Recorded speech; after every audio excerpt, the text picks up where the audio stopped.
የአባቶች አር ነው ተብሎ የደረቀ አር ሲበላይቼ ለረጅም ሰዓት ነው ዝግር ብሎኝ ማለት ነው። አስሪን ያስተፋኝ እናቴ።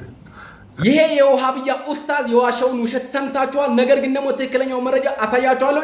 እሸቱ መለሰ የበላው ቋርፍ እንጂ ሌላ ነገር አይደለም። ይልቁም ደግሞ ቆሻሻ ነገርን እንዲጠቀሙ ማን እንዳዘዛቸው ከነብያቸው አፍ ላይ የተነገረውን ሐዲስ አነብላችኋለሁ። በምን አይነት ውሃ ውዱ ሲያደርጉ እንደነበረ፣ ምን አይነት ውሃ ጠጡ ብሎ እንዳዘዛቸው ማለት ነው። በነገራችን ላይ እሸቱ መለሰ የሰራውን ዶክመንተሪ ዋልድባ ገዳም ውስጥ ገብቶ ሲበሉ የነበረው ምን እንደሆነ ወይም ደግሞ የገዳማውያንን ህይወት ለመቅመስ ፈልጎ ቋርፍ እንዲሰጡ ጠይቋቸው ነበር።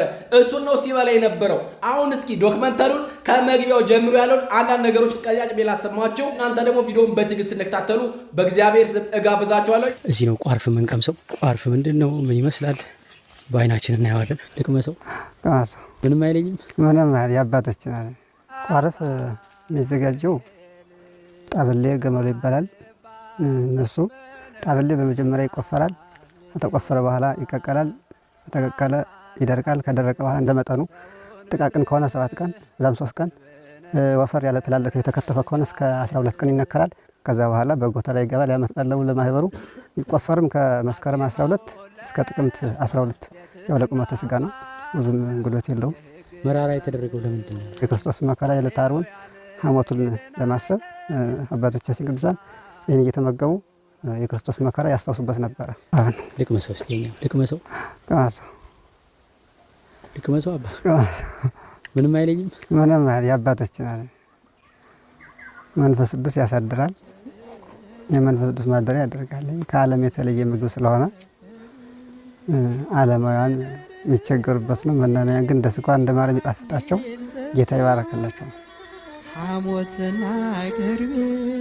እንግዲህ እንደተመለከታችሁ ነው እሸቱ መለሰ የበላው ቋርፍ ሆኖ ሳለ እነርሱ ግን የአባቶችን ካካ በላ ብለው በውሸትና በሐሰት ክስ ኦርቶዶክስ ቤተክርስቲያን ላይ አፋቸውን ሲከብቱ ነበር። ከዚያም አልፎ ደግሞ ዓለምን ንቀው በገዳም የኖሩ አባቶቻችንን ደግሞ ስማቸውን ሲያጠፉ ነበር። እነዚህ አንዳንድ የውሃብያ ኡስታዞችና ሚዲያዎች ተረባርበው ማለት ነው። በነገራችን ላይ በውሸት የቆመ መሰረት ስለሌለን ምንም የምንናወጽበት ምክንያት የለንም። ነገር ግን ደግሞ በውሸት የቆመው እስልምና በምን አይነት አስተምሮ ውስጥ እንዳለፈ ደግሞ አንድ መረጃ አሳይቻችሁ መለሳለሁ ማለት ነው። ሱናን አቢ ዳውድ 67ኛው ቁጥር ላይ ስንመለከት የአላህ መልእክተኛ ሆይ የቡዳኑ ውሃ ቆሻሻ ገብቶበታል፣ የሴቶች ወራዊ ልማድ ጨርቅ ወይም ደግሞ የሞተ ውሻ እና ሌሎችም ቆሻሻዎች ገብተውበታል፣ ከዚህ ውሃ እንጠቀሙ ብለው ይጠይቋቸዋል። እሳቸው ደግሞ ምናሉ ብለው ይመልሳሉ፣ አዎ ተጠቀሙት፣ ውሃ ንጹህ ነው፣ ምንም ነገር ቢገባበትም እንኳን ሽታ እስካልቀየረ፣ ከለር እስካልቀየረ፣ ጣዕሙን እስካልቀየረ ድረስ ውሃ ንጹህ ነው፣ ውዱ አድርጉበት፣ ጠጡት ብለው አስተላልፈውላቸዋል መልእክት ማለት ነው። ሱናን አቢ ዳውድ ዘግቦ የምናገኘው ዘገባ እንደዚህ አይነት ቆሻሻ ነገር ነው ማለት ነው።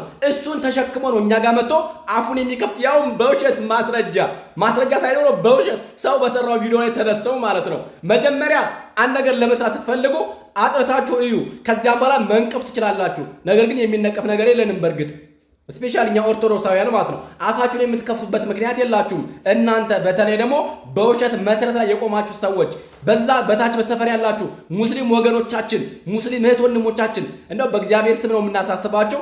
ይሄንን እንኳን ጉድ እያያችሁ ይሄን ውሸታቸውን እንኳን እያያችሁ አሁንስ ጌታን እንዳትቀበሉ የሚይዛችሁ ነገር ምንድነው? መታችሁ ጌታን ተቀበሉ፣ ለነፍሳችሁ እረፍትን ታገኛላችሁ፣ ዘለዓለማዊ ህይወት ዘለዓለማዊ ድነትን ታገኛላችሁ።